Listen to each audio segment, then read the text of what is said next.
That boy had taken a beating from the moment he was born. He stood tall at the very top of the bridge.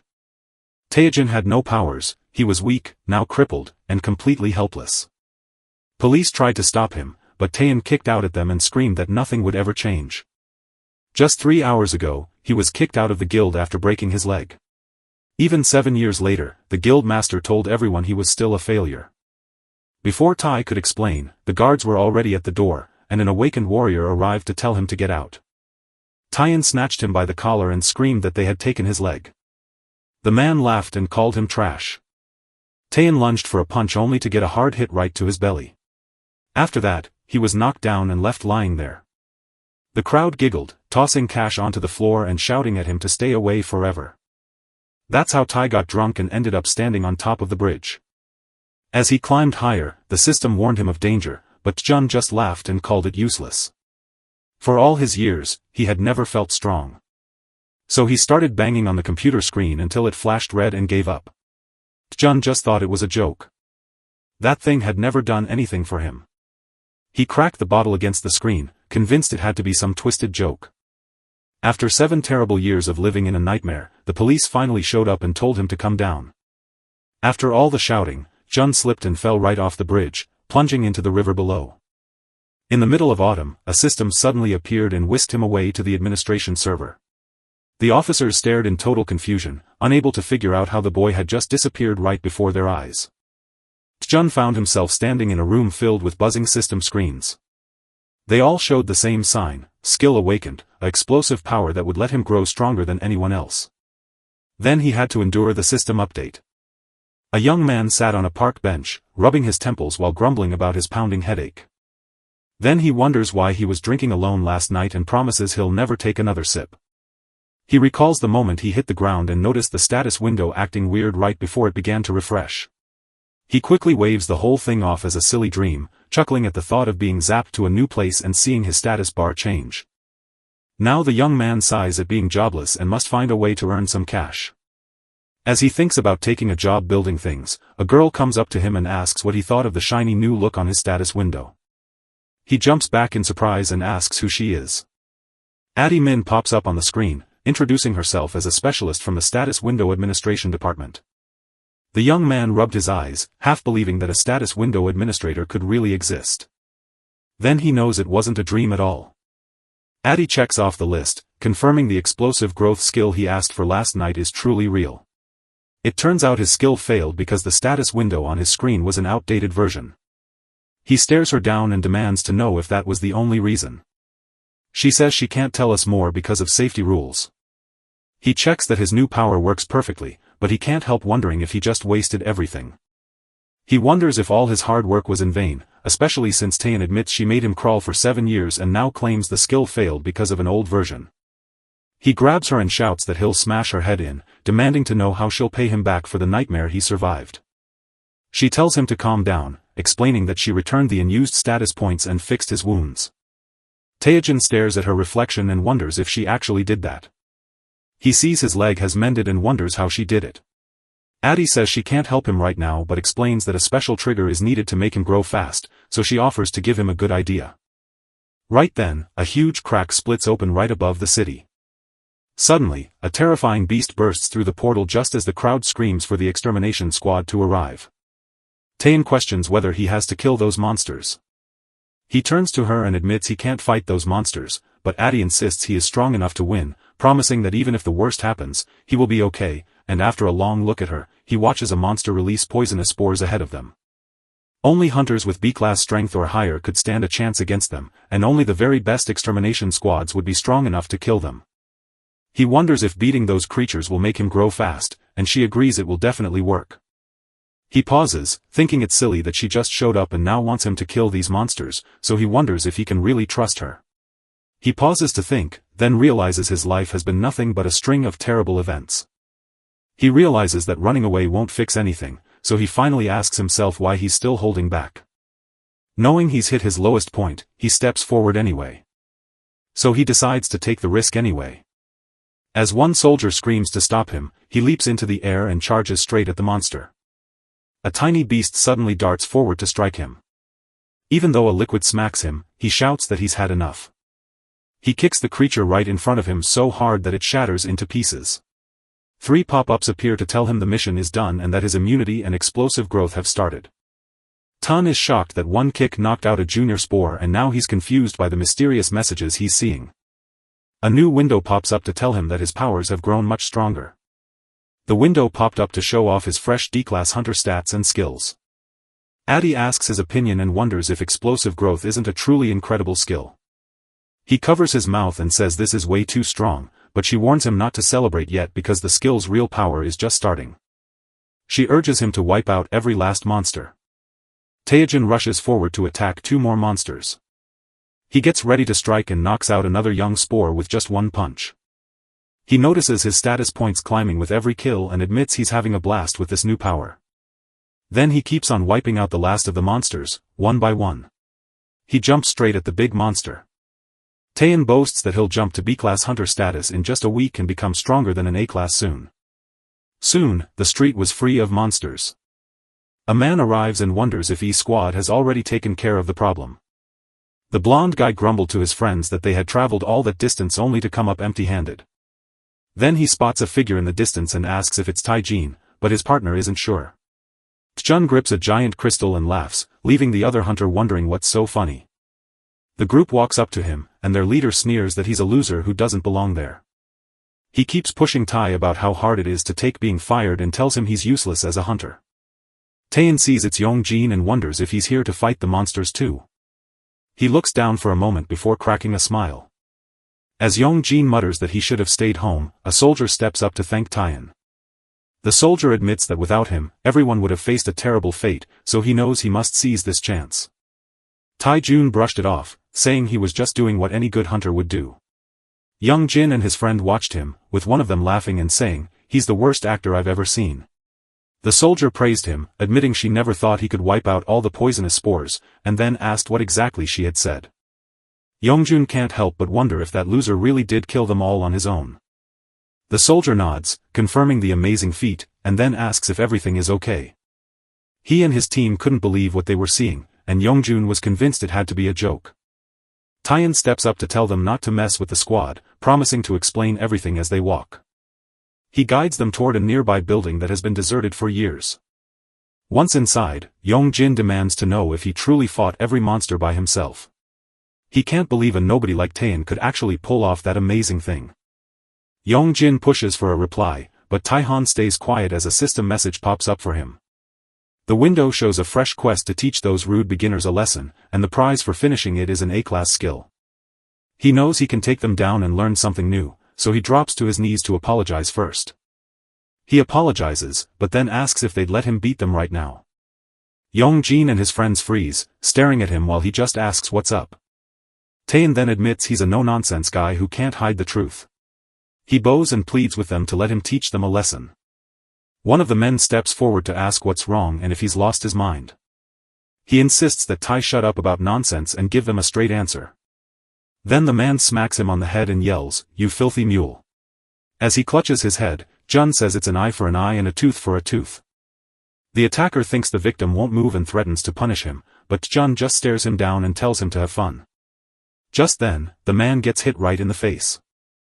Jun rises while the other man hits the ground, confused by what just happened. The other hunters asked why their friend fell on himself.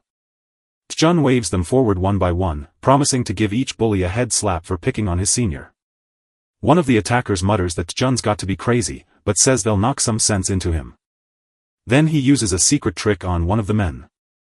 He swiftly used that same trick to bring down the rest of the group. Yongjun can't believe what he's hearing, insisting it was nothing more than a light tap on the head. Jun stands surrounded by the fallen, while the other guy insists it's all just a joke. Then he stares down Yongjin Lee with anger and asks, "Do you think this is just a game?" He says he can forgive everyone else, but he will never forgive him. Jun pops his knuckles and grins, daring you to take a real beating. Yongjin shouts that he is a bastard. He says Jun looks like he found a new power, but warns him not to get too confident because Jun is actually the one who will lose. Taein watches him closely, then asks when he figured out such a cool trick. The system window pops up saying the mission is done and he's picked up a new skill, so he declares, "I learned something new, too." A giant sphere appears before him, and he asks Yongjin to help him try it out. The info window explains the brand new A-class skill, Fireball. Tae-jun asks for his opinion on the fireball but warns Young-jin to be careful, admitting that since he just learned it, he isn't sure he can control its power and it might burn a little when he launches the attack. Young-jin just remarks that it's blazing hot. A massive blast swallows up the whole place. Once the smoke fades, Young-jin sits on the ground, completely baffled by the chaos that just happened. He runs his fingers through his hair and wonders if he's really still alive. Taein steps over and checks if he forgot to use the bathroom, joking that his pants look like they need replacing. He hopes that lesson stuck and tells him to stop bullying the guild members. Young-jin apologizes and promises he won't bother anyone again, but Taein stops him to ask if he still owes him a flick. Admin steps forward, introduces herself, and quickly reminds everyone of the story's journey so far. She explains that thanks to a status window update, Jun finally got his revenge on the bullies who tormented him, but he used too much power and fainted right after. Addie grumbles that he's been stuck in bed for 3 days, but Taein just tells her to hush. He claims he's dying, so she thinks she should just keep silent.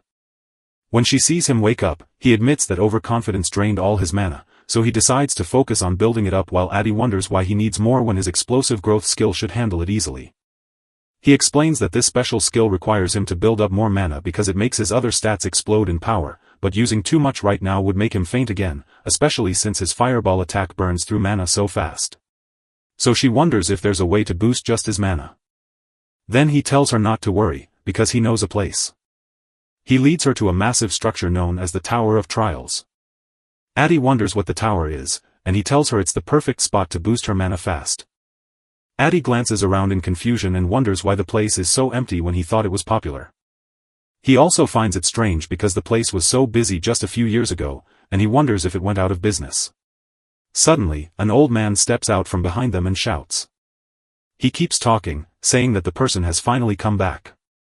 Tegan and Addie were puzzled, so Tegan pointed out that the old man looked like he might drop dead any second now.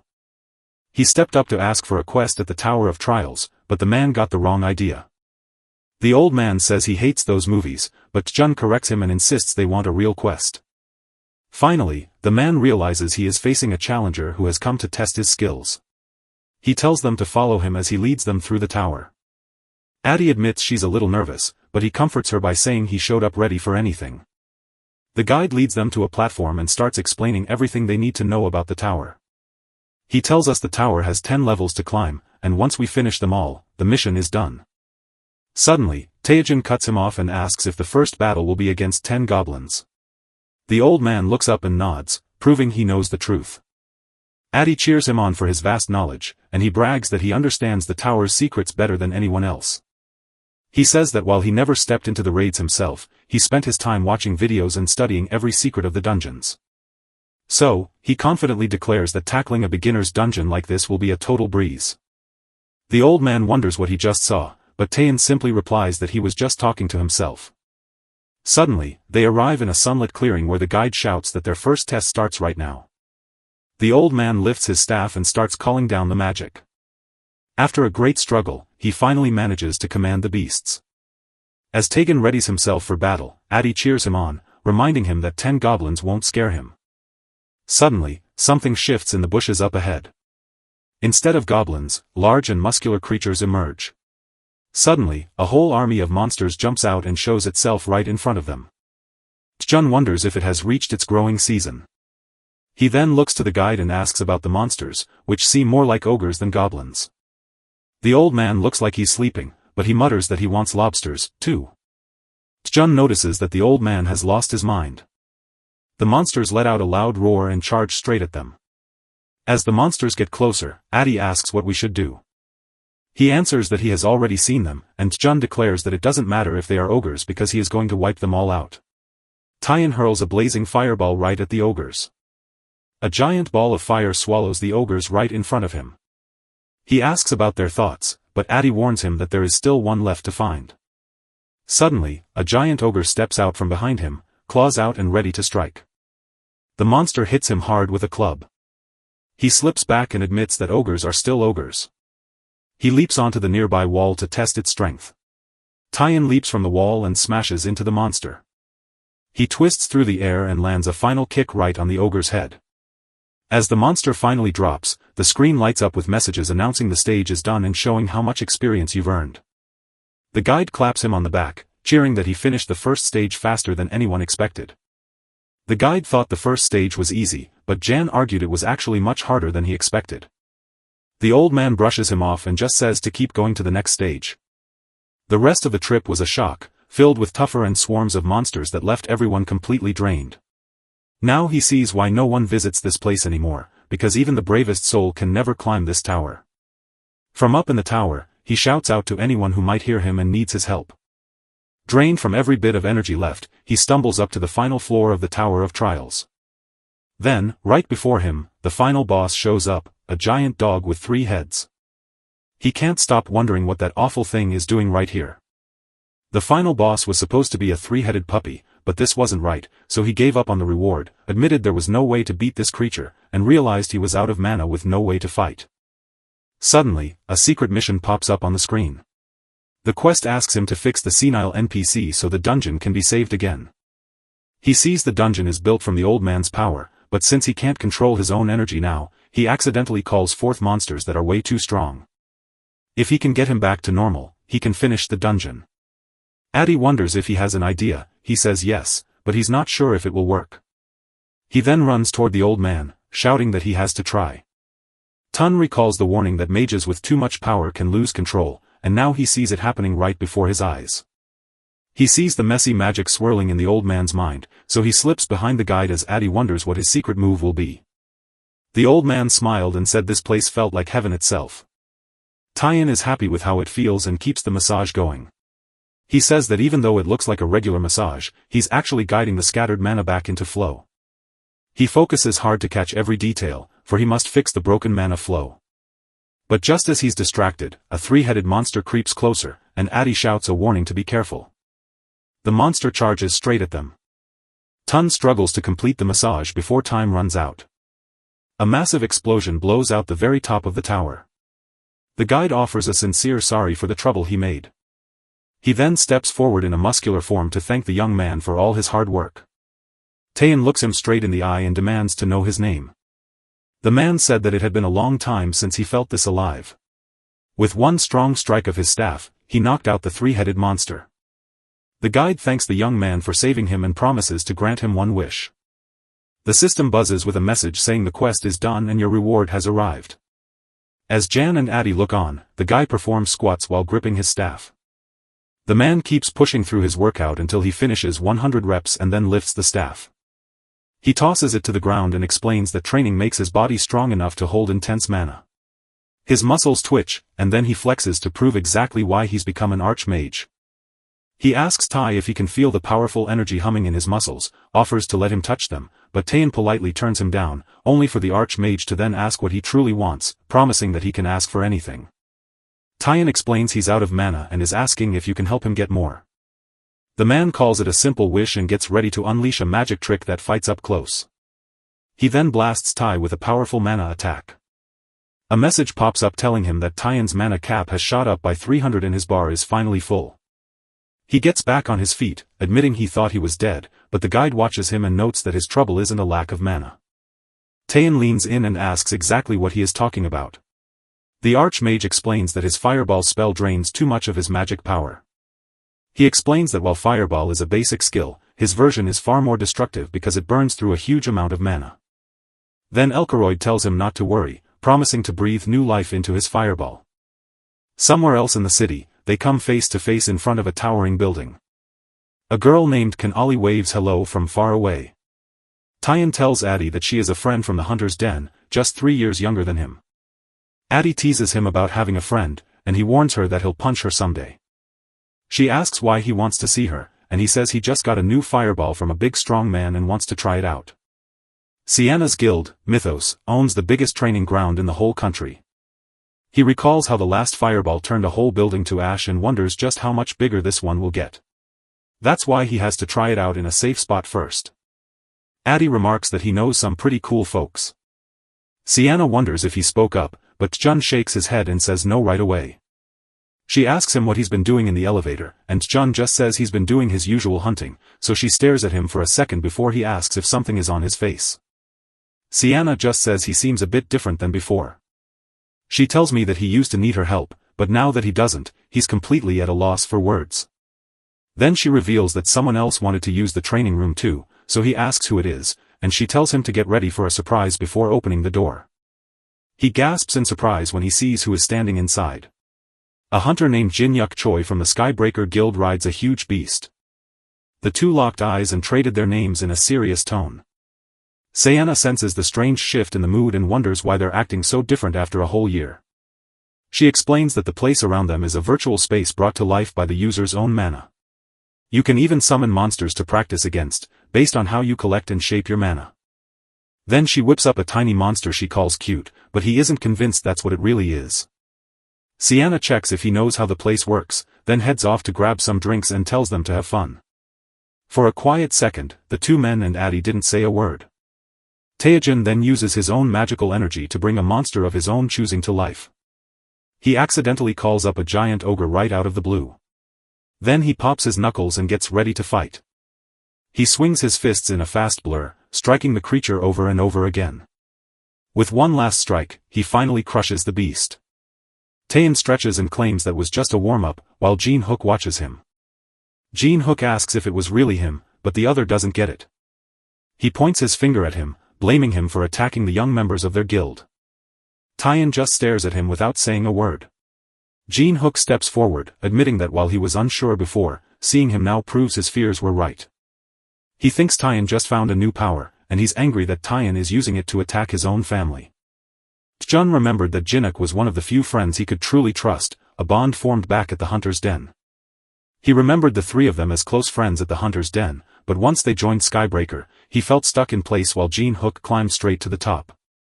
Then his friend changed, and he faded into the crowd, becoming just another D-class hunter.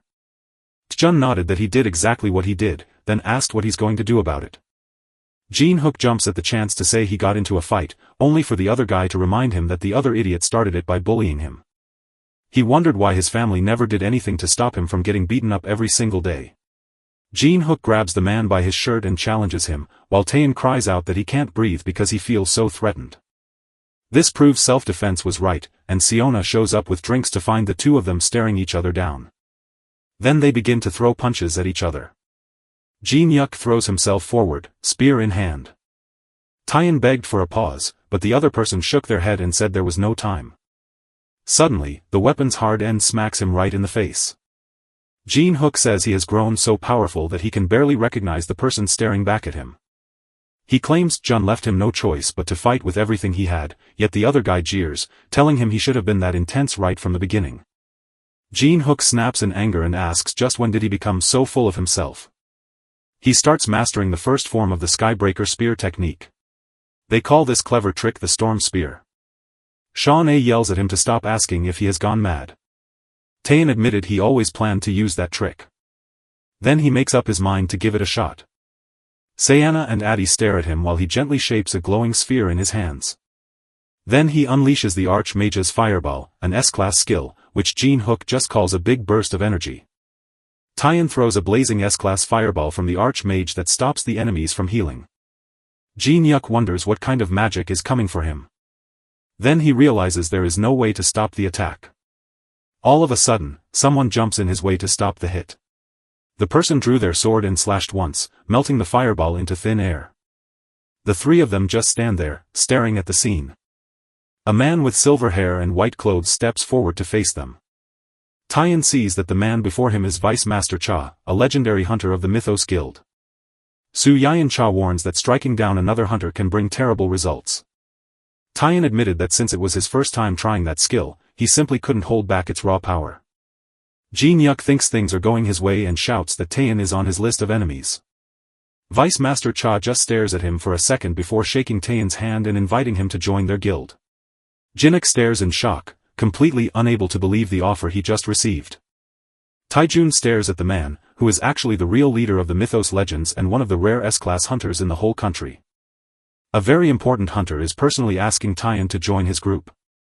Suyun Cha marveled at the blazing fireball he'd never seen before and declared that a hunter as devoted as himself would be a perfect fit for the guild. Then he asks again if Taein wants to come along with them. Taein never saw coming that he'd be hired by Mythos right in front of his eyes. Sienna finally realizes just how valuable Taeyeon really is. Mythos knows that joining one of Korea's 4 great guilds would help him, but a wise man once told him that a true hunter must push through tough training to break past his own limits. Then he points to Jin Hyuk and says his friend promised to step in and help him break through his own limits. Jin Hyuk stands firm, saying he never promised that.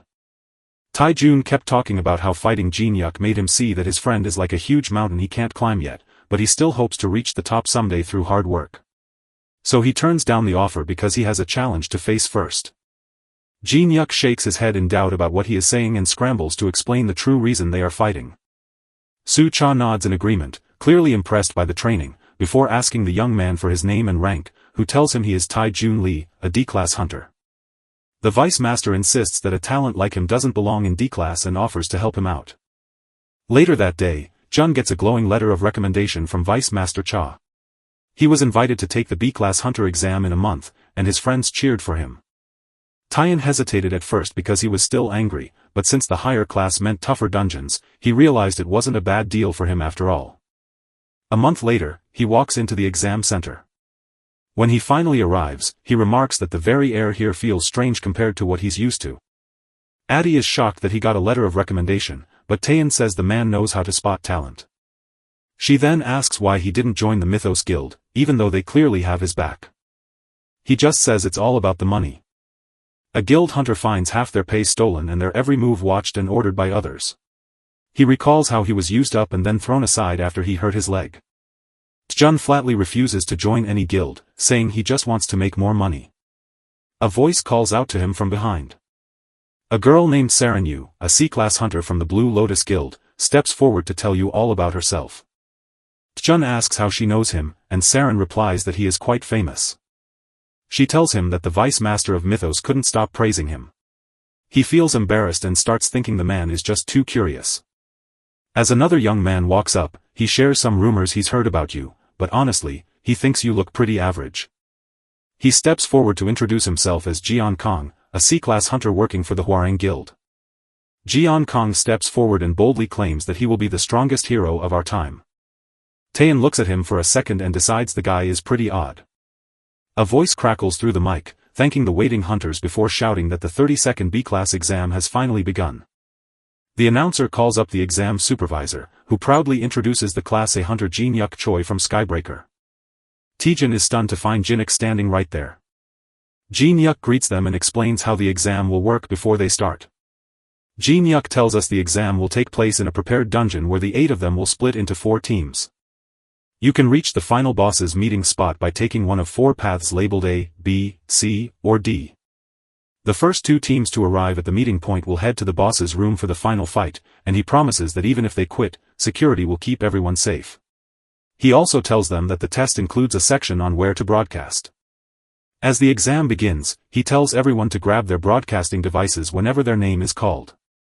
Saren Yu and Gyeon Kong team up to form Group A. Dong Junyoung and Aram Hong are called up to join Group B. Next, Song Jo and Junyoung Bong team up to form Group C. And so, Taeyeon Lee and Junie Kim are officially set as the pair for Group D. Taeyeon's friend from the Skybreaker Guild, Junie Kim, waves hello and says she's hoping you two will get along. Taejun shouts to get them moving, but Jin Hook keeps a sharp eye on them. Jun Hyun shoots a sideways glance at Taeyeon. Jin Hook's anger boils over when Taeyeon dares to use him for their own gain. He warns her it won't be easy, and Jun Hyun quietly agrees. As they pass through the gate, Jin Hyuk promises that the person he is facing will soon wish they had never taken that exam. Stepping into the dungeon, you find yourself in a place that wants to hurt you. Standing in the Skybreaker Guild's main hall, Jun Lee questions why they want him to take an easy B rank test. Over at another place, a man asks why a task is happening, but Jin Hyuk Choi questions if he even paid attention. Jin Hyuk says all he has to do is take the exam and block Taeyeon Lee's path. He says Route D was built to be tough, so he only has to make things messy for Jun along the way. Then he mentions that the man's mom has gotten sick lately. He urges the man to be good and get the money for her surgery, while Jin Hook promises a huge reward if everything goes right and just asks him to trust him. As they headed down Path D with the man following Jun, they soon found themselves face to face with monsters. Suddenly, one of the creatures jumps forward to strike. Jun tears the monster apart with just his bare hands before it can even scream. He notes how weak the creature is while a bit of skill activates, giving him just a little experience. His friend realizes with a shock that he never received any warning about how powerful the creature truly is. He is stunned by Taiyan's power, which didn't look this strong just a few weeks ago. He remembered that they always finished at the bottom of the skybreaker, yet Taiyan never lost hope. At another time, Jun even praised his friend's amazing power to take enemy hits right into his own body. Jun told him that his true potential would one day shine, and the memory of how Jun lifted his spirits and gave him hope when he felt down stays with him. Then he wonders how he could ever hurt him, leaving him feeling like total garbage for even thinking about it. Thinking of his mom's surgery, Juni Kim knows he has to do this for her. Suddenly, back in the real world, he shouts for Jun. He pours a drink, telling his friend that they must be exhausted.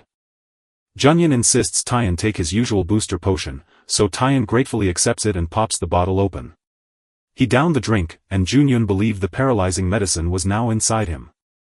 Taiyan shouts that the drink is amazing, but his friend warns that he'll be completely wiped out in no time.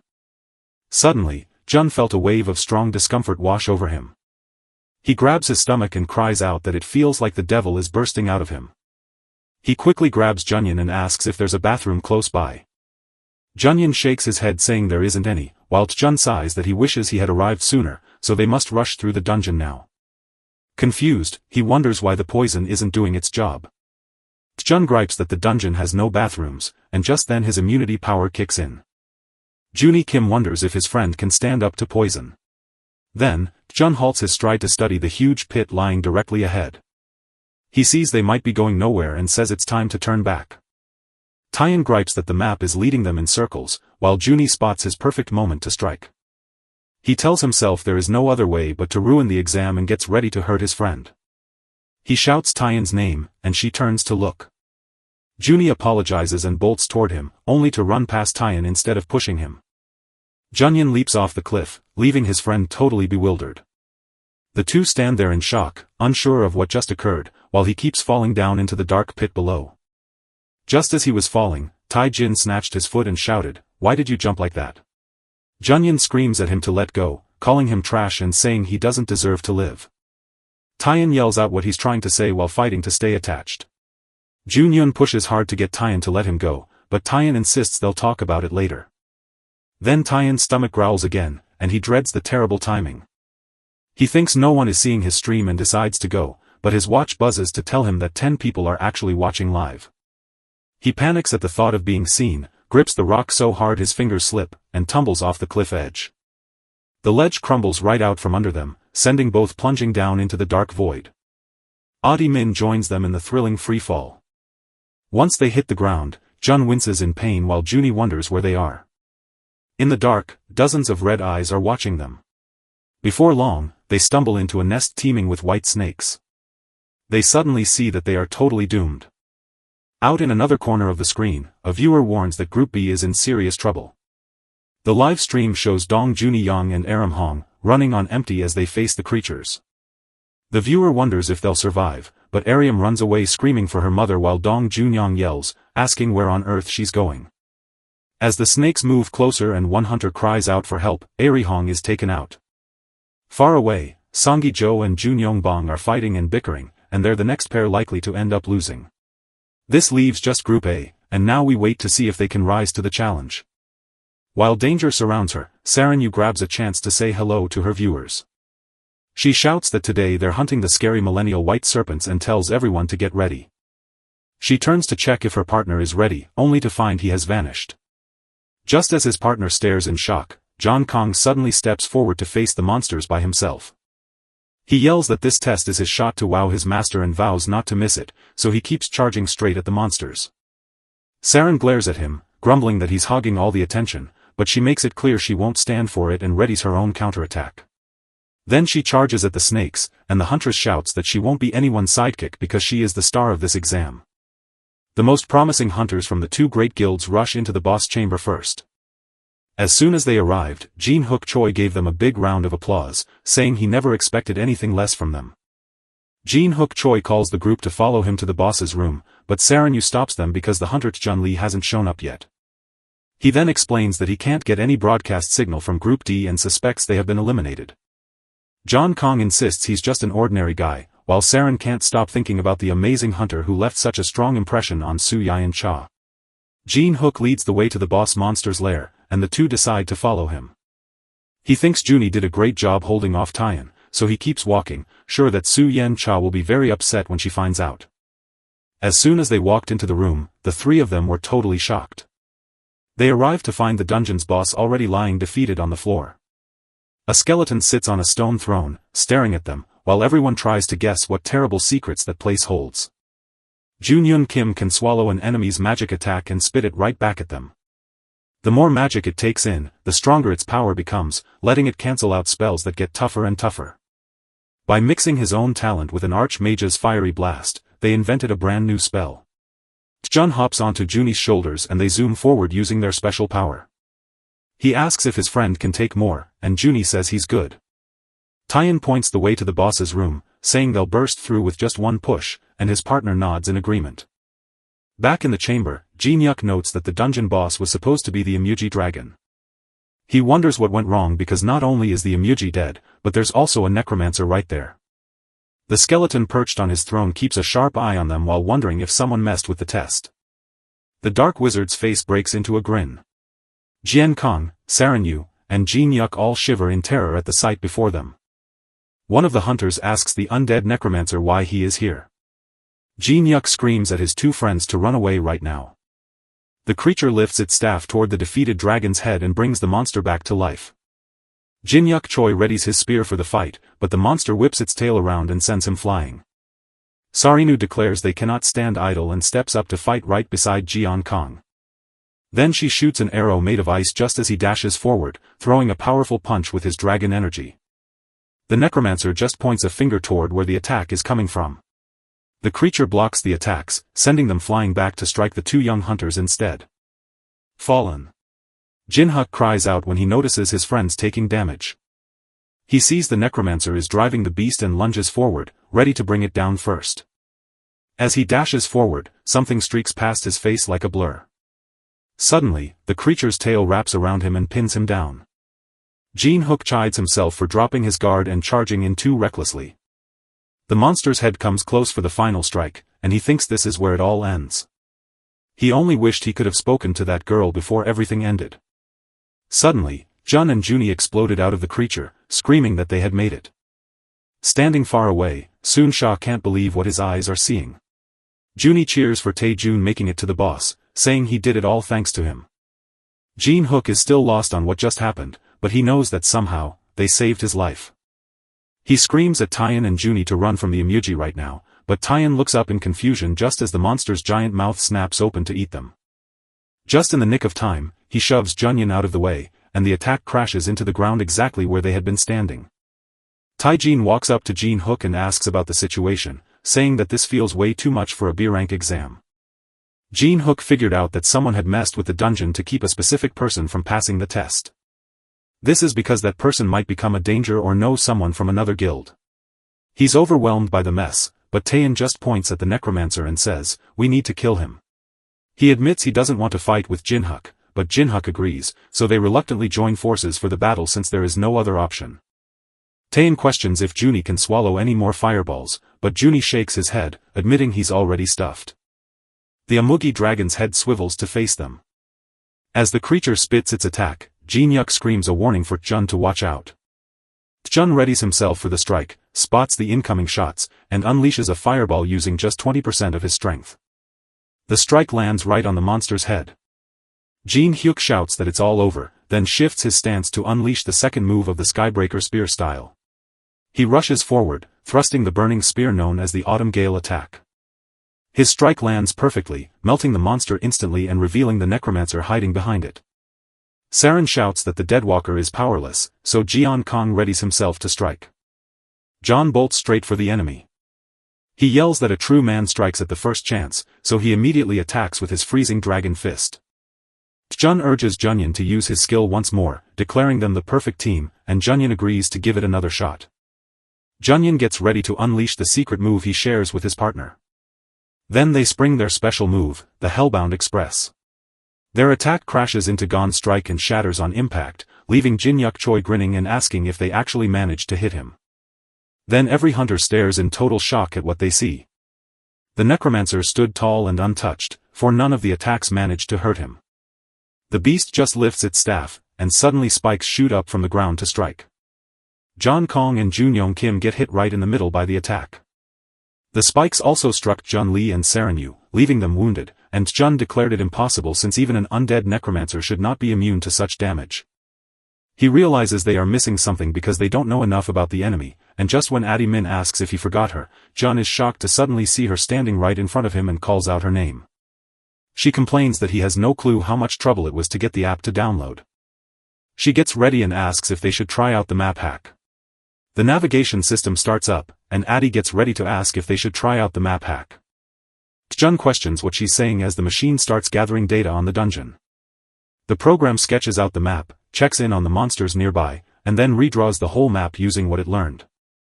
Shortly after, a glowing map materialized at Taeyeon's feet as the system ran its search. He looks puzzled and asks what this parsley navigation means. Adi tells us the app whispers secrets of the dungeon, like when monsters strike, where hidden paths lead, and what treasures await. She also says she's added more apps for him to try however much he likes. Jun quickly realizes this isn't just a map glitch, it's essentially a cheat code. The map says the boss of the dungeon is an emoji dragon, a B-rank monster. He then looks at the necromancer and wonders where that monster came from. The bone-covered monster starts talking in a language nobody knows. Before long, the parsley translator whirs to life and shouts that Lord Eratus is over the moon with joy. Taeyeon is so confused by what just happened that he can't even figure out what it was. He asks Adi what's wrong with the app, and she suggests it might just be a glitch. The translator keeps going, saying that Eratus thanks the summoner for bringing so many humans, while Adi points out that the apps are still full of problems, and Taeyeon thinks the translation sounds strange but is clear enough to understand. He spots a mention of a summoner and starts to wonder if the monster was dragged out of its home by some strange magic. He then asks Jin Hook if he can still move, and Jin Hook replies that he managed to dodge any deadly strikes. Taejin claims that, believe it or not, he has finally spotted the necromancer's weakness. Jin Hook asks how he could possibly know, but his companion says there's no time to explain. He simply asks Jin Hook to trust him, because he needs Jin Hook's help to make the plan work. Jin Hook watches in silence for a moment before finally nodding and asking what needs to be done first. Jun grins and says the first step is to piss it off. The group waves and shouts, cheering for the skeleton to come fight. Taejin mocks the creature, daring it to strike and calling it a coward for not attacking. The necromancer laughs, saying they seem desperate to die, while the creature grins with glee at the thought of crushing them all as it readies its deadly strike. Jin Yuk screams, telling Saren to get out of the way as the attack comes flying at him. Taeyeon points ahead and tells everyone to follow him right now. Sharp spikes burst from the ground, yet everyone barely escapes. Jin Yuk remarks that it was a close call as the group pulls itself together from the shock. Taeyeon tells us that just like Adi said, he can see every move the necromancer makes, so he thinks his plan will be easy to pull off. Taeyeon mocked the enemy, laughing that they couldn't even land a single hit. He keeps asking if the necromancer is shaking with fear, but while Jin Hu watches, the creature suddenly fires a fresh volley of projectiles at them. Taeyeon shouts for Gillian Kong to move 3 steps right while telling Junyan to pull back 5. The energy spheres burst apart exactly where they had been standing. Taeyeon watches everything closely without missing a beat. The hunters cheer in awe as they successfully slip past the attack. The necromancer cheers on your amazing dodges, then warns that its next hit will sweep the whole area, so you have to move fast to stay safe. Jin Yuk turns to Taejin and asks how they can slip past that hit. Suddenly, a cold analysis system wraps around the hunters. Taeyeon learns that the only way to survive a spell that hits every inch of the dungeon is to keep moving forward, just as the necromancer unleashes its deadly requiem of death attack. It mocks the humans, warning that if they keep dodging, it will unleash an attack they can't escape. Jun screams for everyone to strike now, and the whole group rushes forward to attack. He then shows that the necromancer is resting and can't act right now. The necromancer stares in shock, wondering how they could possibly be standing after that hit. It still doesn't get what's going on even as the hunters close in all around it. Knowing that Iatus' deadly area of effect attack gets stronger at the edges but weaker in the middle, Jun used the information to outsmart the danger. He moved to the middle to limit the harm and shouted to Hunter Yu that her moment had finally arrived. She nods her agreement and gets ready to strike. Saren sends a blast of freezing wind that locks everything in place. It says they survived its attack, but wonders what they will do now that nothing can scratch it. Jun just shouts for everyone to stop it from moving. Jun yells that he's leaving the rest to them and dashes away, leaving the frozen necromancer wondering just where he's running off to. Then the creature finally starts to understand what is going on. As he runs, Taein realizes the necromancer was invited in by a summoner's offering that now serves as its host. It's practically immortal until that offering gets destroyed. And then he finally finds the spirit hiding inside that dirty skeleton. If he can smash that chest, he can undo the summoning. Eratus bursts out of the frozen ice and shouts at him for trying to trick it. The creature screams that it will never forgive him and then speeds straight toward Taein. The monster winds up to smash its staff into him, but the other hunters dive in front to block it while Jin Hyo asks, "Where do you think you're going?" He warns that the enemy won't leave, then charges at it, shouting that it's not happening while he's around. The blow knocks the necromancer backward, sending him stumbling in shock. Jinuk shouts to Taein that they found the spot and he has to finish it. Taein nods and thanks Jinyuk for his help. As he runs, a bony hand bursts out of the ground and the creature pleads for him to stop. He pours every drop of his strength into one hard punch. He throws a punch so hard it turns the wall into pieces. The necromancer watches the smoke curl up from where he struck. In the pile of broken stones, the chest that holds the host is finally shown. Taein grabs the object and shouts that he has finally found it. Jinuk drives 2 spears into the ground to pin the necromancer down. He recalls the necromancer's secret weakness that Jun shared and turns his gaze toward the dark cave ahead. Then he starts to wonder if the weakness might be hidden inside. The necromancer flails wildly on the floor, desperate to break free. The beast grows wild with fear as it gets trapped under the hunter's feet once again. It's a mystery how Jun found out the secret, since only the summoner was supposed to know. Then the monster wondered who this strange human could possibly be. Jun grips the chest, shouts at it, and threatens to shatter it into pieces. The necromancer goes dead still, stunned that Jun is speaking in that old language. Jun warns it to listen closely because it might live if it cooperates, but Eratus says he was bound by a contract and cannot follow anyone else's orders. Jun just says the contract can be torn up. The monster laughed, saying it was impossible for a normal person and calling him a skinny weakling. Then Jun asks if he looks like just an ordinary human. The necromancer realizes his enemy not only saw through his magic but also found the hidden relic. The necromancer stops and asks the enemy if they really mean to fight. Then it wonders if this human truly knows how to cancel the contract, but for now, the creature chooses to trust him. Eratus offers to grant any wish, yet Jun only complains that the thought of such power makes his stomach hurt even more. He orders the necromancer to dismiss the skeletons outside, and when the creature is stunned and asks how he knew, Jun replies that he detected their presence on the map before they even arrived. While other hunters battle the endless horde of undead, he threatens to break a liar's wrist, and Eratus promises to tell the truth. The necromancer asks what comes next, and Jun says they aren't finished yet. He then orders the creature to hand over everything it owns. Eratus looks puzzled and asks what that could possibly mean. Tun insists that it must have items or accessories to offer, and says it's impossible for it to have nothing to give. Then he points to the creature's staff and says he sees something good about it. The dark wizard pleads with him not to take the staff, begging him to leave the powerful weapon behind. Jun presses his chest against the item, claiming it as his own while threatening to smash it. Eratus had no choice but to give his staff to the young man, who is now celebrating his victory. Then the necromancer asks if he'll break their deal right now, promising to do anything in return. But Jun admits he doesn't know how to do it, and the translator is broken. The creature stood frozen and speechless after hearing the answer. He keeps talking, admitting he doesn't even know the summoning spell, and tells the monster to follow him anyway. The necromancer erupts in fury, accusing the human of lying to the mighty Iatus. Then Jun lifts the chest up again and warns that he'll smash it if anyone gets any closer. The beast lunges forward, but the young man hurls the relic down to the ground anyway. The monster starts to fade away, shouting that none of this can be real. As it disappears, it sighs in sadness because it doesn't want to leave and says it must become even stronger first. Jun jokes that the guy vanished in style, and Adi gives him a nod of agreement. He walks over to the broken remains, thinks this is what the summoner left behind, and picks something up. Adi stared at the severed finger, wondering who had cut it off and if they were looking for Tun. Jun brushes off the rest and only wants the items, but Adi calls him materialistic. Out of nowhere, she spots something strange. Then she points out another thing on the ground, and Tai gets all excited about finding it. He grabs the item, convinced it must be a treasure because a necromancer dropped it. The other hunters rush over to ask if he is alright. He tucks the staff back in place and tells them he's okay. Jin-hook then asks if he truly beat the necromancer all by himself. Taejin nods and says the enemy just disappeared like magic. Jeon Kong gives him a congratulatory nod while Saran-yu cheers, calling him truly amazing. Jin-yuk then steps up and calls out his name. He bows and apologizes, but Junie cuts him off to reveal that Jin-hook was the one who ordered him to poison him and shove him into the pit. Jin-hook admits he's lost on how things spiraled so out of control, yet he can't help but get annoyed by a guy with so little talent trying so hard. He smiles and sincerely apologizes to Jun, who admits he didn't realize he was the cause all along and promises to do better next time.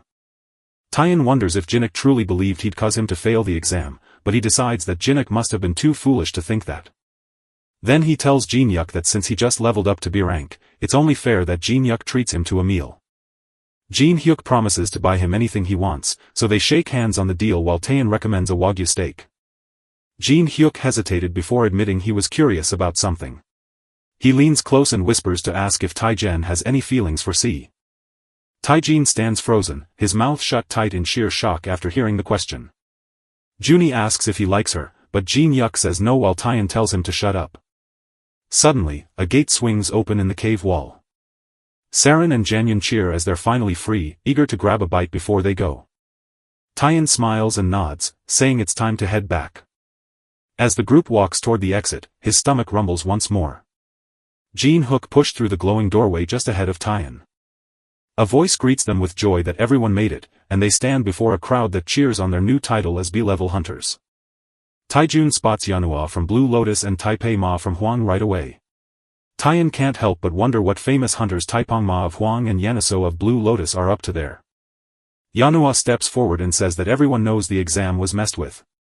She remembers how an Emuji dragon turned into an undead creature and a necromancer showed up, bringing monsters that didn't belong.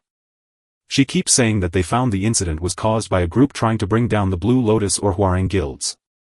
Then the woman steps up to Jun and says that he is the one who did it. She points right at Hunter Chun-li, saying he is the one who did it. Taeyeon is so confused she can only wonder what she just said. Yen Weo asks what they mean, pointing out that the man fought hard with them, so it doesn't make sense. She then changes her mind, telling him she thinks he did it all on his own. Yenhua tells us she watched the live fight against the undead necromancer, where T and Lee led everyone to safety and found the hidden room. Even though she couldn't see what was inside, she knew the place held the key to the necromancer's weakness.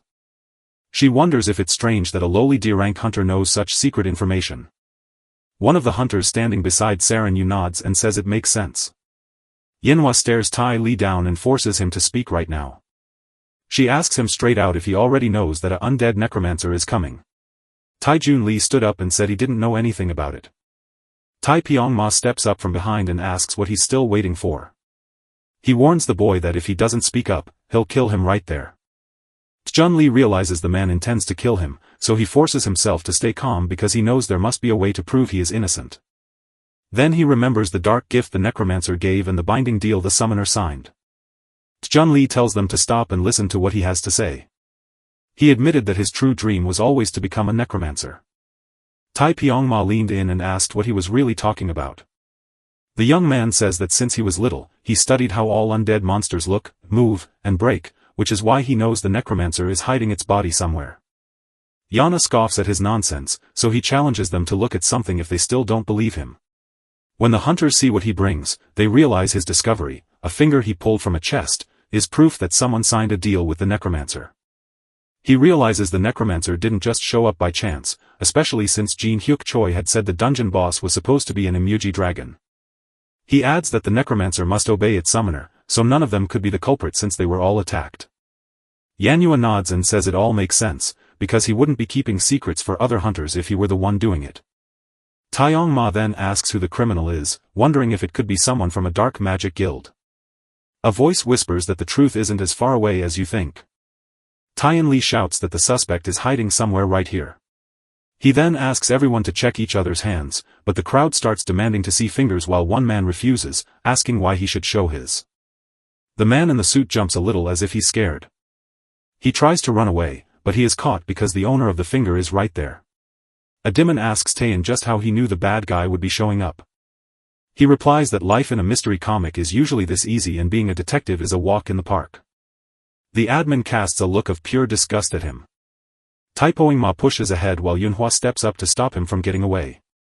The bad guy is stopped in his tracks by a wall.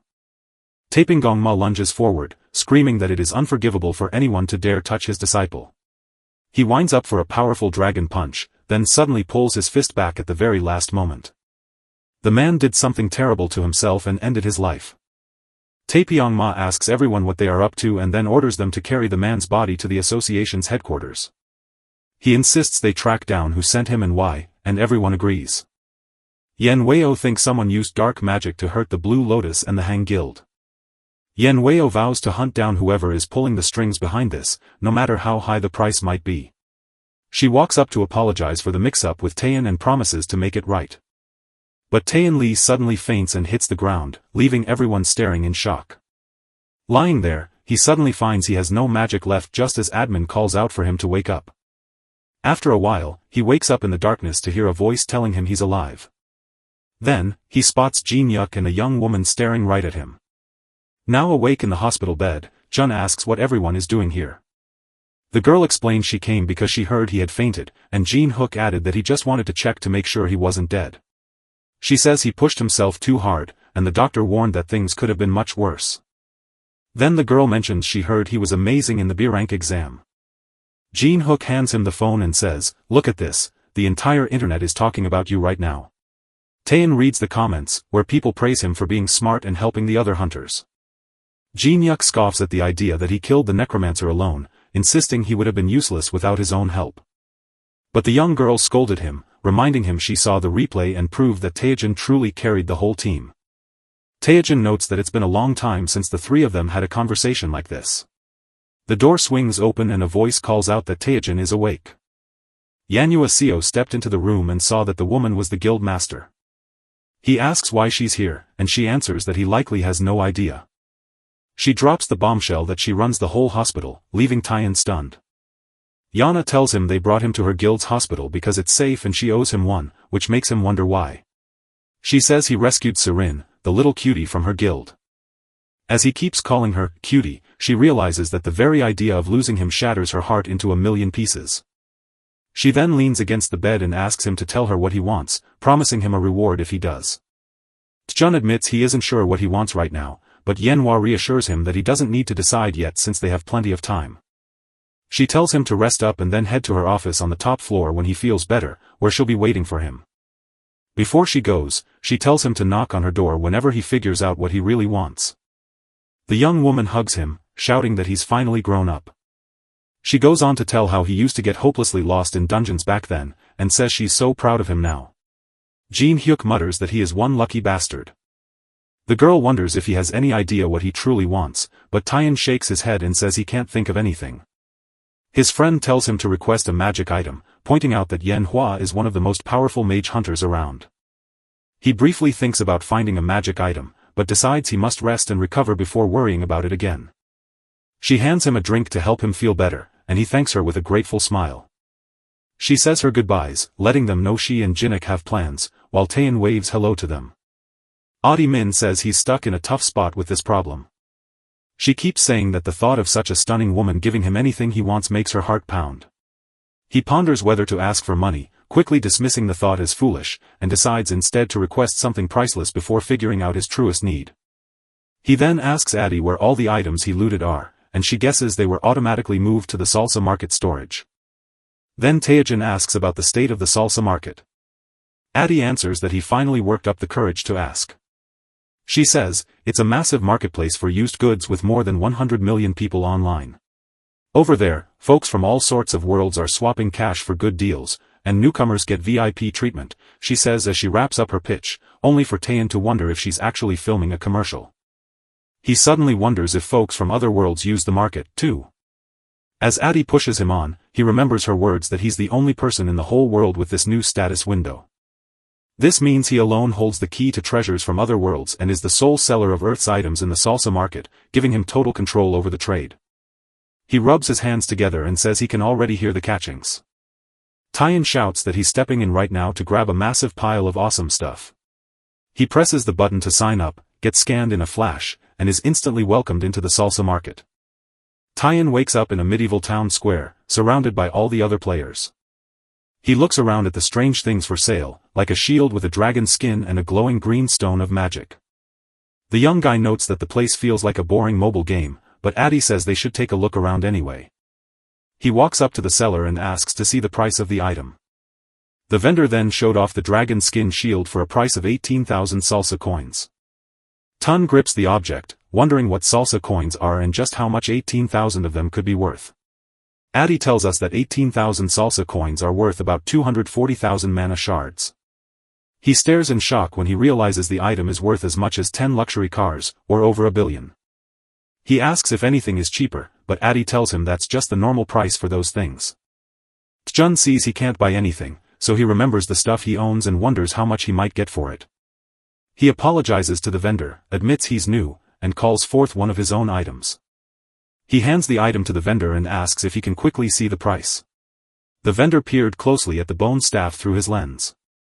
He then tells the young man he can't sell that, which leaves Tajuan feeling confused. The vendor warns that the staff is cursed and only the finest mages can break it, meaning Tjun can't even try to use it. He pulls out a tiny crystal he stole from that monster and asks what it is. The man guesses the item will sell for about 10 coins, leaving Tyan totally stunned. Feeling let down, he turns to leave, but Addy stops him and assures him not to worry since everyone begins at the start. A voice calls out to him, asking if he'd like to make a trade. A user called Lord Demon Star wants to see the crystal and asks to trade it. Tjun pauses and calls it worthless, but the other user insists he take it anyway. Lord Demon Star grips the crystal and declares that it will be far more powerful if we improve it, promising to cover every penny needed to make it happen. Tjun stares at the proposal in disbelief, but the demon leans in and demands a price. If the upgrade doesn't work, he'll end up paying for it himself. Tyan and Addy stood there speechless, unable to say a single word. Lord Demon Star says if the upgrade works, everything will be on the house, and he asks if we're ready to make a deal. Addy tells him to ignore the demon, warning that it's likely just a fake. She reveals that he's a con artist who tricks new players into giving him free upgrades, calling it a stupid trick that only fools would fall for, yet he has a plan and asks if he can keep upgrading the item forever, which the demon agrees to, promising he can stop whenever he wants.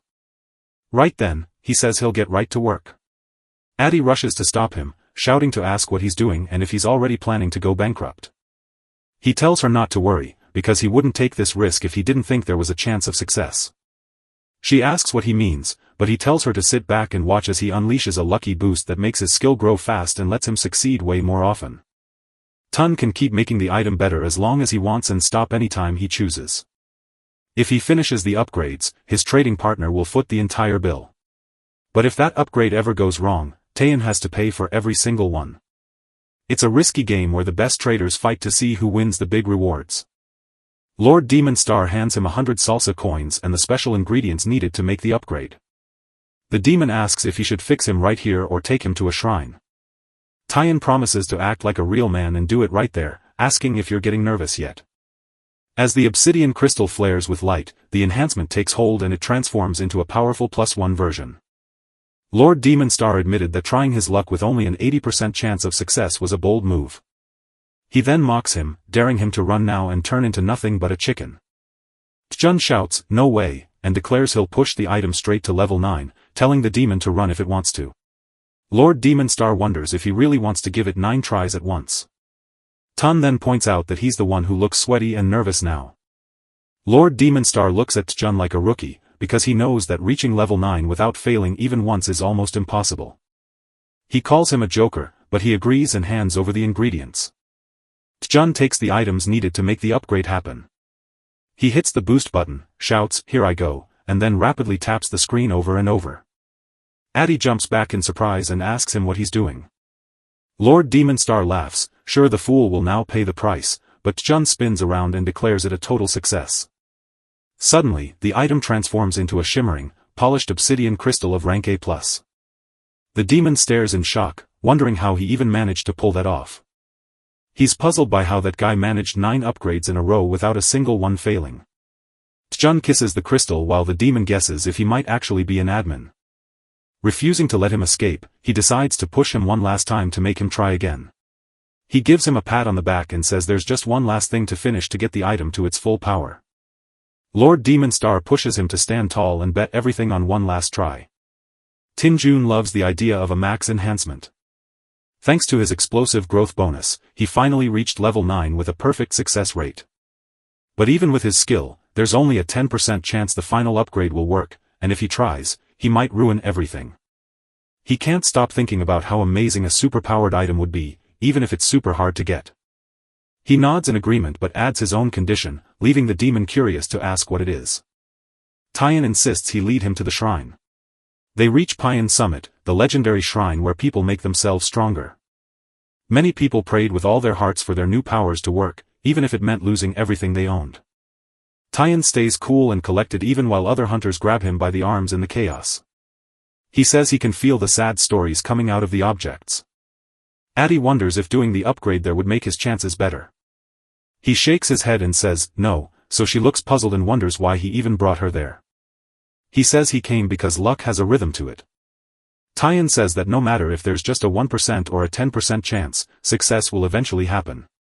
The real challenge is finding the perfect instant. If he can time it just right by watching how the water moves, he can win even when the odds seem impossible. Addie nods that it makes sense, but she wonders how this place fits into the flow. He asks if she can hear all the things crying out in sadness. Here he watches the flow change as another user sadly loses their item. He knows exactly when to take a leap or hold back, guided by the loud cheers of happiness and the heavy cries of pain that tell him the perfect time to move. He lifts his hand, and right then, luck starts flowing his way. He steadies his hands and pushes the button to make himself stronger. The extra power bursts out. Lord Demon Star thinks the guy has lost his mind for actually trying a max enhancement. He's convinced that you can't reach level 10 from level 0 without failing at least once. Everyone holds their breath, watching the result with a nervous sense that something bad might happen. Jun cheers as the obsidian crystal glows, now supercharged to power level 110. As the crowd gasped, saying they'd never seen a gem boosted that high, Lord Demon Star stood completely dumbfounded. Lord Demon Star calls him a cheating bastard and accuses him of using a hack because what he did was impossible. Taiyan asks what he's talking about and wonders if he isn't the real scammer after all. He stepped forward and demanded to know which scoundrel was trying to trick a newbie by pretending to help. The demon warns him that reporting him means he'll never return, yet Jun and Addie wave goodbye to the crowd, step in front of him, and vanish. As the young man logs out of the salsa market, Lord Demon Star screams for him to hand over his money. Back in bed, Jun cheers about his great trip and the free Maxon item, but Addie tells him how dangerous it was and asks him to imagine what would have happened if he had failed and couldn't pay back all those coins. He just says he could have run away if he'd failed. Tun chuckles at the demon's stupidity for making Addie think it was the real one, then shares some good news before bringing forth the cursed staff. He gazes at the object and says he might just be able to put it to use.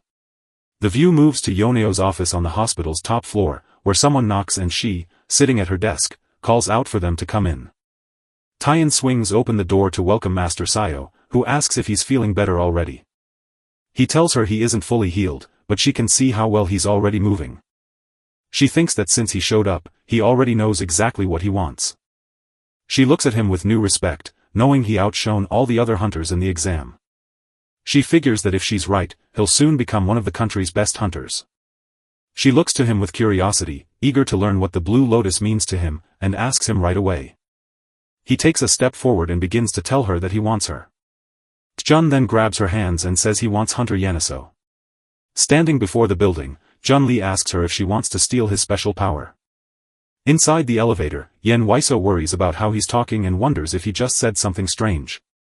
She tells him not to worry, saying it was just a little mix-up. Taiyan puzzles over what could possibly be misunderstood. When the doors swing open, you are standing on the 3rd level below ground. Yua remarks that she had hoped for a much bigger challenge than just taking a curse off an object. Then he gives her the staff made of bone. She examines the cursed item he found back in his D-rank days, and Taiyan confirms it. Yenhua readies herself to lift the curse, promising it will vanish quickly thanks to her own power. Then the hunter casts her spellbreak move. Jun Li spots it as one of Yana Sio's rarest S-rank abilities. Spellbreak is a special move that looks closely at a spell's shape to make it disappear. This curse is like a tricky spell trap, but your special power can break it with ease. A man tells her that all he truly wants is her special power. There is a perfect black crystal that can look at someone's special skills and store them away forever. Tian Li vows not to accept a mere trinket, but instead uses the crystal to lift the curse and master a brand new skill. He then readies himself to wield the mysterious object. The instant he declares he'll copy the skill, the staff breaks apart and unleashes a creature. Yanhua Xiao screams as a creature suddenly lunges at her, leaving Tian Li wide-eyed with shock. He wonders how a monster could just appear out of nowhere. He runs toward Yona Xiao, shouting her name, while Tian kicks the creature away and points out a strange thing about the monster as he practices his new move. The kick didn't even make the creature flinch. He quickly learns that punching and hitting just won't work. Then he builds up a mighty fireball, ready to unleash 20% of its burning power. The blow strikes the monster right in the face. Tian looks at Yona with worry and asks if she is okay. She answers that the wound won't kill her, but admits she let her guard slip. Tian Li can't help but wonder what that scary monster was and where it came from. Yanhua Xiao shakes her head and tells him it's not a monster, but the very curse itself taking a physical shape. He is shocked to find the curse hidden inside the staff, and Yanhua explains that only her special spell can break it, but a ghost has just weakened her, stopping her from using the skill right now. Since there's no time to waste, she makes the hard choice to beat the creature into submission. Yanhua apologizes for his team's actions but promises to make the wish come true another time. Taejin tells her to hold on for just a minute. He feels hopeless, knowing he's about to lose both his team and his special ability. He then tells her she has a power called Power Infusion, and Yana agrees. Taejin asks her to let him borrow the spell break for a moment so he can take care of the creature. She tells him that a borrowed trick won't work on a ghost this powerful. The hunter admits it's a powerful curse, even one that would take her time to break. He puts a hand on his chest and asks her to trust him for just one more time. Yanhua sighs and asks if he really wants to break the curse, then explains that the spell is hard and he must follow her steps carefully. Yana urges him to begin while the buff lasts, but Jun Li confidently says he'll handle it. Suddenly, a message flashes on his screen, telling him that the power infusion has granted him a temporary superpower called Spellbreak. He decides that if she can't do it, he will step up and do it all himself. He holds the black crystal up behind him just as she touches his back and the ghost lunges to strike. Tun throws a Spellbreak, and the black crystal starts watching what he does. The mimicry crystal now holds the Spellbreak skill safely inside it. The spell strikes the ghostly figure, instantly forging a new ability that blends Spellbreak with calculator magic. Yana begins to give instructions, but Jun cuts her off, insisting he's got the hang of it and doesn't need any more explanations. She challenges him, telling him that instincts alone won't be enough for this. Jun reassures her not to fret and steps in to strike once more. The cursed ghost gets ready for its next hit. Tian Li shouts that he doesn't care if it's a ghost or not. Then, he unleashes his ultimate secret move just to get the item sold. The creature gets hit right in the middle of the blast. Yan Xiao stares in shock, unable to believe he's actually taking the curse away. She thinks that even the most gifted wizard would need more than 5 years to figure out all the spell's formulas. The hunter can't stop wondering just how much power Tun Li has hiding inside him. The haunted shape starts to fall apart. A message pops up saying Spellbreak has slain the beast and lifted the curse from the staff of Iratus. He turns to Yana and praises her, leaving her puzzled. Jun says she's amazing at handling such a tough skill, while admitting he still has a long way to go. She discovers he's even more amazing than she ever dreamed. Yana feels that joining the Blue Lotus might actually hold him back from becoming stronger. She then tells him to go see the Warong Guild Master, because the boss there has something special to give him. She tells him to look for him whenever he gets a chance. She tells him the trip will be worth the trouble. Jun Li walks up to the Warong Guild, which sits right on Guanak Mountain. Then Tapyong Ma asks if he wants to see his rising dragon fist. He stretches out and shouts that this is the ultimate form of fighting. Tapyong asks the young man to watch closely and learn, because what he's about to show him isn't something you see every day. Then he steps forward. The guild master glides forward with a ghostly step and blasts a rising horn of power. Tong asks if Jun liked the show, and Jun replies that his jaw dropped in amazement. Holding the obsidian crystal, he asks Master Ma to keep going since the stone is already watching his every move. At the Mythos Guild headquarters, Jun Li puts his fresh abilities to the test. He speeds up his run using the Ghost Step copy. Then, the hunter leaps in to strike down a whole group of monsters using the copy of the ascending dragon's horn. The admin watches him with pride as he lands the perfect copy of the move. He thanks Master Ma for the free skills, but a warning pops up saying his strength is too low, cutting his new move's power in half. Jun gets mad that nothing comes for free, and admin nods in agreement. He wishes he had worked out before, as a picture of Taipei Ma shows up and says that all magic comes from muscles. An urgent mission forces him to master the Rising Dragon Fist, and he quickly figures out it will take at least 10 hours to complete. He hit the ground hard, sighing in disappointment because the shortcut was gone. Taejin then lifts his face with a fresh look. He rises, declares that 7 years of pain feel like nothing compared to this, decides to push his strength to the limit, gets Addy's support, and begins training hard against all sorts of monsters. A young woman walks down the hallway with a shopping bag in her hand. A young woman comes to tell Taejin that while training matters, he must rest, and she has brought him something to eat. Suddenly, she halts in her tracks, her face twisting into a look of puzzlement. Taeyeon is gasping for air, his body slick with sweat. She stared at him in shock, wondering just when he had grown such big muscles. She watches him closely and says that he's been acting really strange lately. He was weak until just now, yet he crushed the B-rank test to beat everyone else and has now caught the eyes of the Hwarang and Blue Lotus Guild masters. His incredible growth rate isn't normal, it's just like a butterfly that has just emerged from its chrysalis and is starting to fly. She whispers to Suyun Cha that she's glad he's finally being seen as strong, yet she worries he's drifting farther away. She was surprised to see him, so she greeted him and told him she'd heard he was practicing his sword skills in the training room. She starts to panic, fearing he'll discover she let a stranger use the training room without asking. Suyun Cha gently calms her, reassuring her not to worry since he knows she wouldn't let just anyone into the place. As the two watched Jun fight, Master Cha explained that he arrived because he sensed a powerful energy and knew it belonged to him. He studies the hunter's moves, then Yen Cha steps forward to greet him while Tai answers Master Cha's call, noting he heard about the hunter passing the B-rank exam and confirming his high hopes were well placed. Taeyeon Lee bowed his head to thank Master Cha for the kind words he had shared. Suyun Cha wonders if the hunter is still just a freelancer, and he nods to confirm that he is. The guild master assumes he is free, and Taeyeon asks what he thinks he means. He says the mission is in 4 days, but one teammate got hurt and can't go. The young lady stops him and tells him to hold on, so Master Cha asks what the trouble is. She voiced her worry, telling everyone that the mission might be too hard for Hunter Tun. He quickly asks which floor the dungeon is on, she answers that they are on the 2nd level, but admits they know nothing about the place. The young hunter admits they don't know what dangers await them and fears he might get hurt. Taejin watches her for a moment, then asks if she still thinks he is weak. Master Cha tells them not to worry, promising that the dungeon ahead won't be any trouble for their group. He turns to Taejen and asks what he thinks, telling him that this experience will do more for him than fighting virtual monsters ever could. Taejin realizes that jumping into real battles will make his training 10 times faster. He says he's interested but has a question, so Suyun Cha gives him a nudge to go ahead and ask. Taeyeon wonders if the adventurers keep all the monster shards they find. As Taeyeon Lee walks along with Addy Min, his phone keeps buzzing non-stop. Rushing to make his 11:30 appointment, he complains about the annoying caller until Addy snaps him out of it.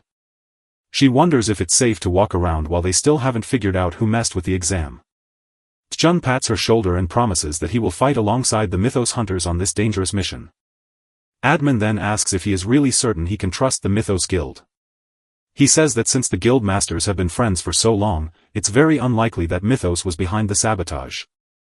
Addy thinks he is too sure of himself and can beat everyone with his dragon fist and spellbreak. Taeyeon stands his ground, insisting these are just the facts, but she warns him not to drop his guard.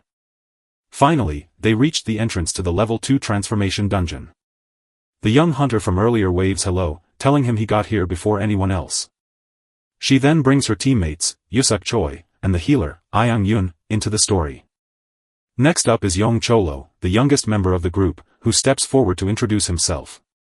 Tai Jun happily welcomes them and invites them in, but the team leader says they have to wait a little longer for one more person to arrive. The team leader shared the bad news that a teammate was hurt during practice last night, which meant they had to rush in a new player to take their place.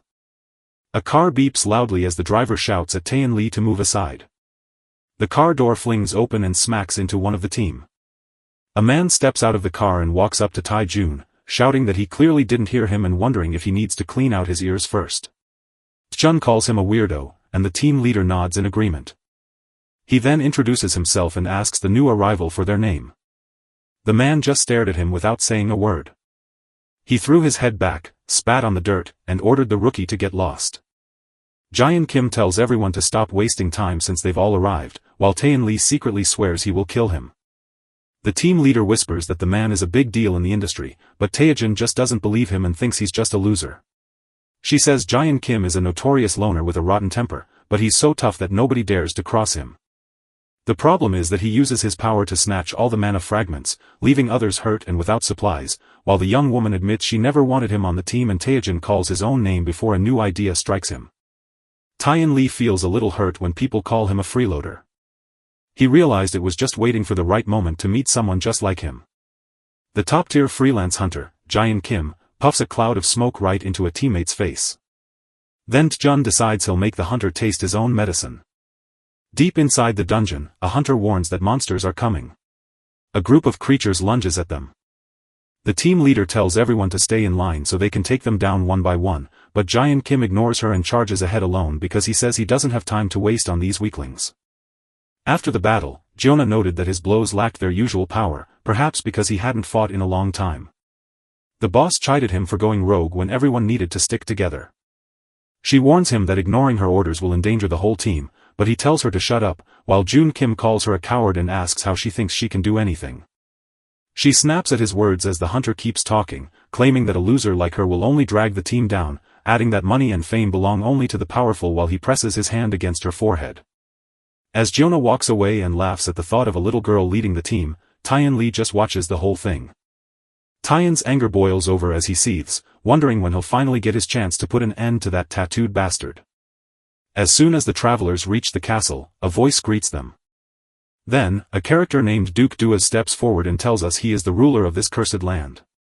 Just as the team leader bows to show thanks, Jeona Kim steps in and cuts him off, telling the Duke to stop beating around the bush and just say what he means. The Duke nods, saying he doesn't want to keep the young people in this cursed place for much longer. He then shares that in days long past, this very land was once a prison built to lock away a terrible evil. It was a cursed place where no one could ever live. His predecessor found holy items that trapped the evil spirits and made this land peaceful again. Taein Lee soon figures out that someone must have stolen these holy treasures. The Duke nods and promises that once the relics are fixed, the land will be cleansed and life will return. He wraps up his tale, saying the invaders split the relics and scattered them all over the land. Jaein Kim laughs at the mission, saying it's just a simple treasure hunt. Your team warns that even without a main boss, powerful monsters might be guarding the artifacts. The group leader tells everyone that 4 relics are hidden away in the north, east, west, and south. Jeona admits she takes things too seriously, so he suggests they split into pairs and head off in different directions. The leader insists moving in a big group is safer, but Taejin Lee sides with Ji Hun's plan. She whispers his name, but the hunter shushes her by pressing a finger to his lips. Jun Lee walks up to Ji Hun Kim and offers to join forces with him. The team leader shouts for everyone to gather in the south after they spot a relic, and then the group scatters to search. Taejun bows to Jeona and calls him boss, catching the hunter off guard. He shared how deeply the hunter's words touched the team leader. Taein repeats that money and fame belong only to the powerful, and since the hunter followed that rule to win everything, Taein vows to admire him for the rest of his life. Jaein Kim clapped his hands and said he loved the way someone thought. The hunter asks Taein's name once more and offers to lead him. When they reach the cemetery, Taein whispers that the place feels really spooky. He politely asks if the relics are still there, but Jaein just laughs at the idea. The hunter says there are clearly lots of monsters hiding there to guard the relics. Just as Ji Hun readies himself for battle, Taein steps in to ask for a special favor. He admits that as a rookie, he's too scared to step in the way of his hunt.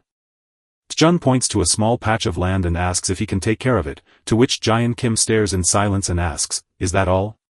Jaein Kim agrees to stay out of his way, and Jun Lee thanks him while promising to do his very best. While hunting for monsters, Jaein readies himself to strike down the first one he spots. Just as the target popped up, Jun Lee wiped it out instantly. He finds a powerful mana piece, gives thanks to his boss, and gets called a lucky bastard by Jeona. The hunter grumbles at finding nothing, but soon Tyan spots 3 new targets. Then, he wipes out the 3 monsters with a quick series of strikes. More creatures keep showing up for Tai, but he promises Jonah he'll handle them all. Jaehyun Kim gets so angry that he can't understand why all the monsters are showing up right in that one place. He thinks the rookie must have found the monster on the radar, but Ji Hoon shakes his head, knowing a newbie couldn't possibly know where those beasts were hiding. The hunter finally calls on one of his special moves, even though his heart wasn't in it. He then uses his skill to taunt and lure out all the hidden monsters. Tyan watches as the hunter casts his wide-area taunt spell. The team leader once told us that Jaehyun Kim is mainly a fighter who gets up close. Then, she recalled that he had a taunt ability, leaving Tyan quite surprised. The team leader doubts Jaehyun Kim's skills, but Tyan Lee just shrugs it off and says it's nothing. He then says he just thought that information would be helpful. Right now, the radar tracks the monsters' positions, and Tyan realizes that all you have to do is make an idiot angry to make them do exactly what you want. He glances at the radar screen and realizes that Jonah has no clue how many monsters are hiding out there. As the other hunters taunt, a horde of monsters bursts up from the ground. Jonah Kim spins around the moment he spots the horde of creatures. The creatures move closer, and Tyan Lee tells him to enjoy himself. The hunter can't help but wonder why so many monsters have gathered there. He then shouts at Tyan to stop standing there like a scarecrow and help him. Tyan replies that this is the boss's hunting ground. He begins mumbling a plea to be allowed into his land and join the hunt. Jaehyun Kim shouts for him to stop playing and help out, and Tyan smiles as he lets everyone know he understands. He tells Jonah not to whine if he wipes out every monster. Jun jumps right over the monsters using his special ability, Ghost Step. He then smashes the ground hard with his copy of the Ascending Dragon Fist. Jonah Kim watches the scene with wide eyes, wondering how Jun could pull this off even though he's only AB rank. Jun Lee wipes his face, grinning that he just barely beat them all, then turns to the mana fragments scattered around Jonah to celebrate finally collecting them all. He thanks Jonah, saying his incredible taunt won the day and promising to follow him forever. Jun says they should leave now that they found the relic and there's nothing left to find, but Jonah won't agree. He then grabs Ji-hun's arm, shouting that they must rush to help the other teams and gather as many mana fragments as they can. Jun steps right up to his face and tells him to keep using that taunt skill. In the mess of the battle, the hunter thanks Jun for helping him. Dong Jinyang admits that thanks to him, they found the Holy Lands quickly, but Jun replies, that's what friends are for, and the mission is completed, while one of the hunters stares in shock at how Jun defeated so many enemies all by himself. Another group member stares at the massive pile of mana fragments, wondering if he can possibly carry them all. Tyan realizes that it's just a bit too much for him.